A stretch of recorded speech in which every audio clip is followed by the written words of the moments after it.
যখন জিবরাইল আলাইহিস সালামের চুবনি শুরু হয়ে গেছে, ফেরাউন বুঝতে পেরেছে আমার খোদাইগিরি শেষ। এখন সে ঈমান আনার ঘোষণা দিচ্ছে। সে আল্লাহ তাআলা কোরআনুল কারীমের মধ্যে বলেন, হাত্তা ইযা আদরাকাহুল গরকু ক্বালা আমানতু আন্নাহু লা ইলাহা ইল্লাল্লাযী আমানাত বিহি বানু ইসরাঈলা ওয়া আনা মিনাল মুসলিমিন।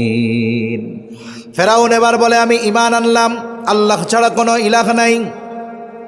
বনি ইসরাইল যার উপরে ঈমান এনেছে আমিও তার উপরে ঈমান আনলাম। আমি তো মুসলমানদেরই একজন। এত সুস্পষ্ট ঘোষণা, ঈমান আনার এই ঘোষণা দেওয়ার পরেও বলেন তো আল্লাহ তাআলা ফেরাউনের ঈমান কবুল করেছে নাকি? আরো জোরে বলেন, করেছে নাকি? কেন করে নাই? কারণ 3 সময় পর্যন্ত আল্লাহ তাআলা বান্দার ঈমান আর তাওবা কবুল করে। 1 নাম্বার টাইম বলে কিয়ামতের আগে একবার পশ্চিম দিগন্তে সূর্য উঠবে। এখন তো পশ্চিমে সূর্য ডুবে। কিয়ামতের আগে একবার পশ্চিম দিকে সূর্য উঠবে। যেই দিন পশ্চিম দিকে সূর্য উঠবে ওর আগের রাতটা হবে অনেক লম্বা রাত।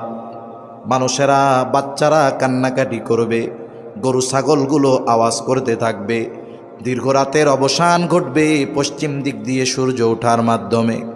কিছু দূর উঠবার পর আবার সূর্যটা পশ্চিম দিকে ডুবে যাবে। এরপর থেকে যথারীতি পূর্ব দিক দিয়ে আবার সূর্য উঠবে। নবীজি সাল্লাল্লাহু আলাইহি ওয়াসাল্লাম বলেন, ওই পশ্চিম দিক দিয়ে সূর্য ওঠার আগ পর্যন্ত আল্লাহ তাআলা বান্দার ঈমান আর তাওবা কবুল করবে।